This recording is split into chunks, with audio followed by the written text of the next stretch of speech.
This is a TTArtisan pop-up camera sighting aid. I was sent this to review for free. If you wanted to purchase it, it would cost you $65. They haven't paid me for this review, and my opinions remain my own. So in the box, you get the user's manual and the sighting aid itself. And this guy is mounted to your camera with just a cold shoe adapter. You push this little button to the left and it pops up, and there's a glass viewing sight, and if you turn on the light here, you can get either a red or a green dot sight. So this sight will add about 2.6 ounces to your camera. That's 75 grams. Now, to get into the battery compartment, you have to push with something pointy this little pin and then slide this down. And it does not have a CR2032 battery in there, so you will need to supply one. So at this price point, I would have liked to have a CR2032 battery included in the package. So there are two little tabs here, and the battery has to be pushed under these two tabs and then pushed down, and then this guy will go in, but you also have to push this pin down to get it to snap into place there. Now once a battery is installed, pushing this to the left will open it up, and you can see there's the visible green dot.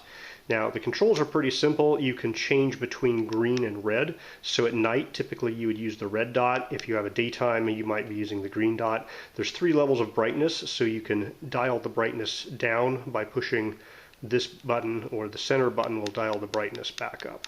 And to turn it off, you simply close this guy, and that will turn it off. It also turns off on its own after 6 hours. If you accidentally leave it open, it won't completely run the battery down. So if you want to turn it off, you can push the red-green button for multiple seconds. I'm pushing it down for 1, 2, 3, and then it will turn off. And so you can turn it off manually without pushing the cap down yet again.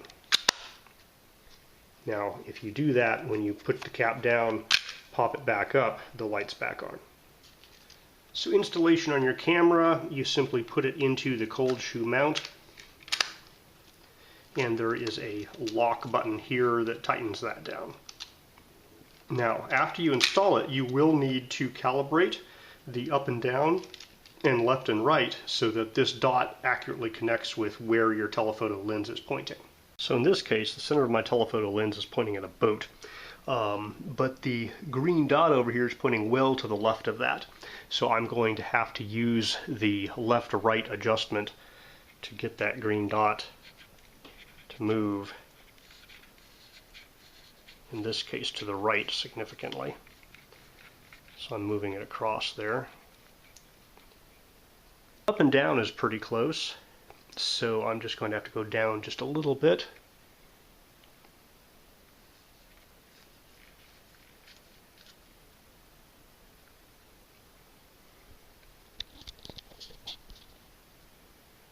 So now I have that green dot basically where the telephoto lens is. So this way I can look through this red dot or green dot finder and basically get on target before looking at the zoomed in view. So on your camera, this guy really looks like just kind of a flash unit. Even when it pops up, it kind of looks like a flash unit still, although if you look through it, it's obviously some type of a sighting aid. Now, if you move this to a different camera or you change out your lens, you may need to readjust your aiming point. And I'm not sure how well it's going to remember where it was when I unlock this.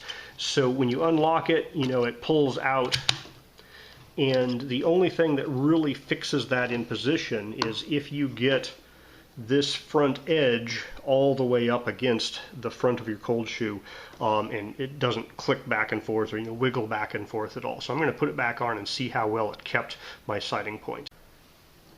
All right, so at least with my camera, when I took this off and put it back on, it was close, but it wasn't really locked in.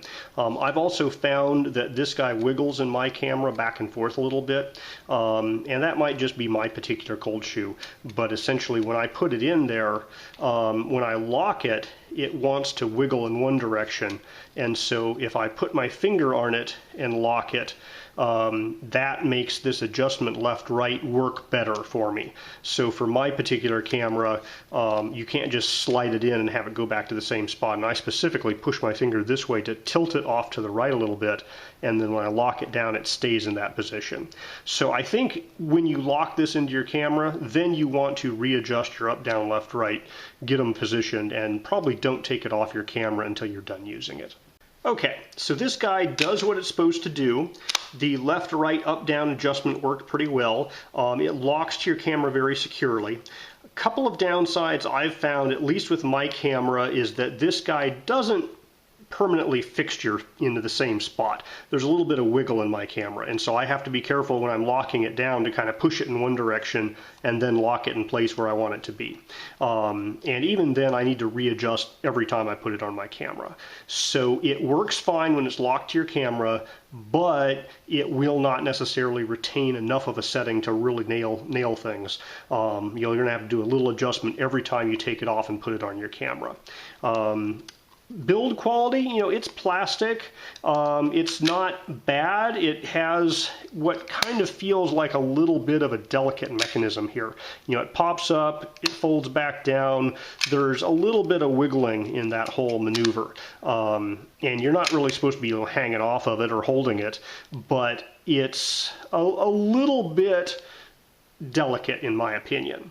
So at the price point, if you really need to lock in telephoto shots quickly, I'm thinking, wildlife bird photography type usage here, maybe sports photography, I could see this being very useful to you. If you're a real professional photographer and you know your camera, you just have a feel for it, you may not need it, but I think it could definitely be useful. At the price point, I don't know. I think it might be a little bit overpriced for what it is.